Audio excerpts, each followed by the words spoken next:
I got some cookies for us to share. I completely appreciate the concern, but you don't have to babysit me. I'm completely sober. Getting there, at least. If you'd rather be home, you can leave. But if you would like to stay, I'd enjoy your company. What? Since when? Well, since I listened to Sunny's grief and regret for about an hour. You know how sometimes you don't realize you're doing something until you see someone else doing it? Yes, I know that. That's what happened.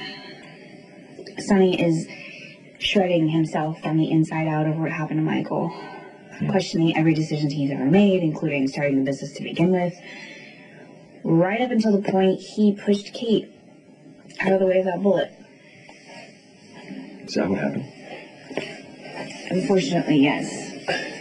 I mean, you can imagine Carly's reaction to that, right? I would imagine she went crazy, yeah. She did.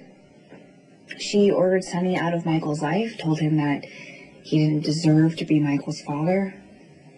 And that just wasn't in the heat of the moment. I mean, she meant that she is that vindictive. Never mind what Michael wants, you know, or the fact that he needs his father just as much as he needs his mother. Anyway, I was saying that, settling into my comfort zone of, you know, always judging Carly, and then it hit me. I have no room to talk because I've been doing the same thing to you.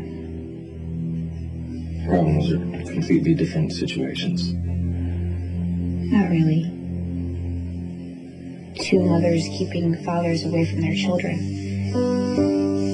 I mean, me holding you to positions that you took before this baby was even conceived. I'm not really making any allowances for the fact that months have passed and you might feel differently about it. I mean, is that possible? Have your feelings changed about this baby?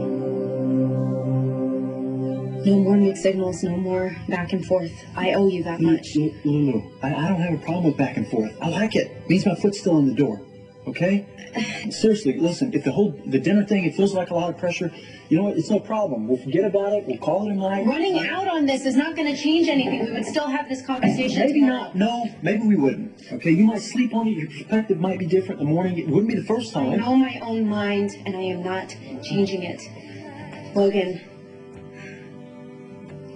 straight out honest. I like you. I think that you are a great guy, but I am done talking myself into an attraction that I just don't feel.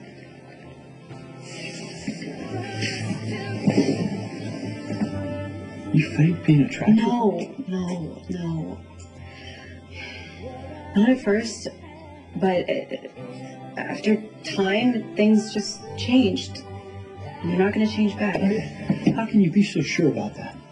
This isn't a rash decision. It's not a reaction to something. This is something that I thought about for a long time. I had to. I can't keep jerking us around. Well, Lulu, I still haven't heard a valid reason why you're blowing me off. Okay? Now, if you're going to be honest, you need to go all the way with it and tell me. Just tell me. Haven't I hurt you enough? If this is about you choosing Johnny over me, you need to warm it up and you need to say so. So you were with Lulu when Michael was shot? I found her at the Haunted Star. So all's well in paradise? Hardly. We had a huge fight. You want to share? It depends. Do you really want to know, or are you storing up future ammunition? I can't even believe you just said that. Of course I want to know, John. If it concerns you, it concerns me. I love you. I know that. Basically, Lulu said that I was lying to her. Not letting her make her own choices. I was jerking her around. She says one minute I'm pushing her out of my life, and the next minute I'm jumping back into hers. Is she right? Somewhat. But she does the same damn thing to me. Sounds like a recipe for a headache. What's the deal, Johnny? What's really going on with this girl?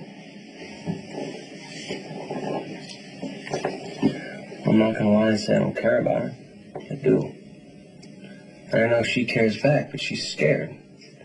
I couldn't blame her. I mean, look at my life, my crazy family. Hey. Present company included.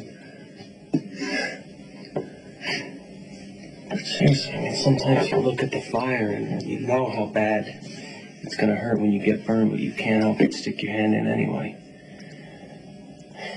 If I was, I don't know, what, noble?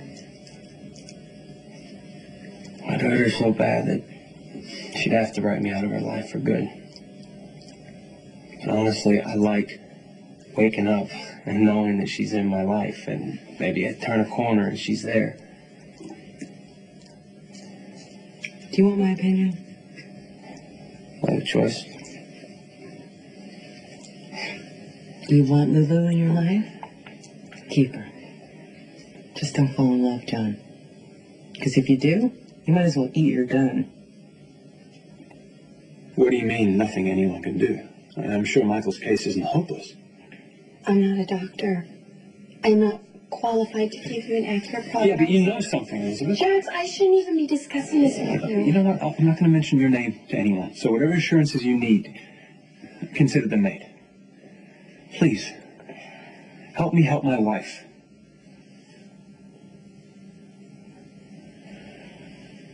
When Michael was on the table, it was clear the damage he sustained was as serious as it gets. There was a bullet lodged in his brain. He almost bled out. The only reason he's still alive is because no one is more amazing in the operating room under pressure than Dr. Drake. Jax, I was there when Michael's test results came back. And I heard Patrick telling Robin that Michael's coma is permanent. Permanent? He's not going to wake up again. I'm just telling you what I heard.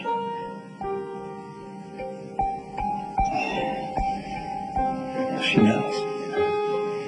What do you mean? Carly, somebody must have told her, right? Which means this certainty that Michael is going to wake up is denial. Carly can't face the fact that Michael's already gone. I understand why you're angry. I respect it. I deserve it. I would change my life. I don't want to hear your remorse. I'm not interested. Okay, listen, I get that you're mad. I am mad as hell.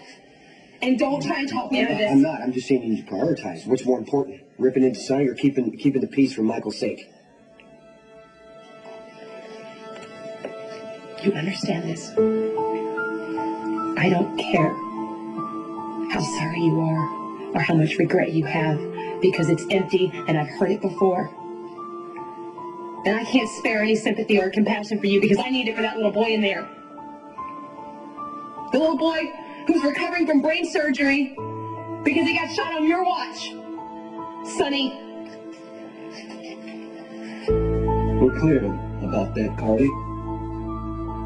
But why don't you tell me where Michael would fit in here? Well, he can't really speak for himself right now. He would want me to be with him. Sonny's right. Michael needs his father.